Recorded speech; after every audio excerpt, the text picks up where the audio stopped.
বাংলাদেশের সিরাজগঞ্জ জেলার হৃদয়ে অবস্থিত এক ঐতিহ্যময় উপজেলা শাহজাদপুর। ইতিহাস, সাহিত্য আর সংস্কৃতির মিলনস্থল এই ভূমি শুধু মানচিত্রের একটি স্থান নয়, বরং এক জীবন্ত ইতিহাস। প্রায় ৮০০ বছর আগে ইয়েমেনের শাহজাদা হজরত মকদুম শাহদৌলা রহমা ইসলাম প্রচারের উদ্দেশ্যে তার ভাগ্নে ও সহচরদের নিয়ে এখানে আসেন। তিনি এখানকার হিন্দু রাজার সঙ্গে যুদ্ধে শহীদ হন, কিন্তু তার সহচররা ইসলাম প্রতিষ্ঠা করেন, আর সেই শহীদের নামেই এই এলাকার নামকরণ হয় শাহজাদপুর, অর্থাৎ শাহজাদার পুর। সময় এগিয়ে যায়। অষ্টাদশ শতাব্দীতে এখানে গড়ে ওঠে নীলকরদের নীলকুঠি, একসময় শোষণের প্রতীক।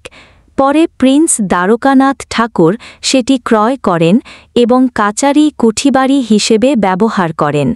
এখানেই শুরু হয় ঠাকুর পরিবারের জমিদারি যুগ। ১৮৯০ সালে মাত্র ২৯ বছর বয়সে পিতা দেবেন্দ্রনাথ ঠাকুরের নির্দেশে রবীন্দ্রনাথ ঠাকুর জমিদারি তদারকি করতে প্রথম আসেন শাহজাদপুরে।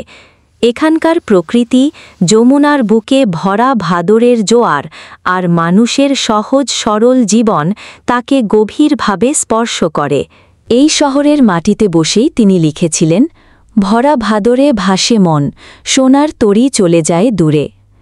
তার বিখ্যাত কাব্য সোনার তরী, কল্পনা আর ছোট গল্প পোস্টমাস্টার, ছুটি সবই এই শাহজাদপুরের মাটিতে রচিত।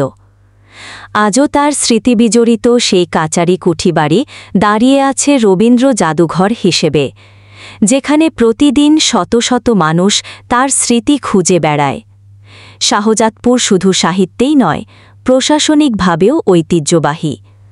ব্রিটিশ আমলেই এখানে ছিল মুন্সেফ কোর্ট আর জেলখানা। পরবর্তীতে ২০১৩ সালে শেখ জহিরুল হক দুলাল এর প্রচেষ্টায় আবার ৩টি আদালত পুনরায় চালু হয়: জুডিশিয়াল ম্যাজিস্ট্রেট আদালত, সহকারী জজ আদালত আর যুগ্ম জেলা ও দায়রা জজ আদালত। ১৮৪৫ সালে শাহজাদপুর থানা গঠিত হয় এবং ১৯৮২ সালে এটি উপজেলায় উন্নীত হয়। পরে ১৯৮৯ সালে গঠিত হয় শাহজাদপুর পৌরসভা। আজকে শাহজাদপুর আধুনিকতার পথে এগিয়ে চলেছে, শিক্ষা, সংস্কৃতি, ব্যবসা বাণিজ্য আর কৃষির মিলনে এক সমৃদ্ধ উপজেলা হিসেবে। যমুনার কোল ঘেঁষে দাঁড়িয়ে থাকা এই ভূমি যেন ইতিহাসের এক জীবন্ত পাতা, যেখানে মিশে আছে ইসলামের আলো, রবীন্দ্রনাথের সাহিত্য আর বাংলার ঐতিহ্য।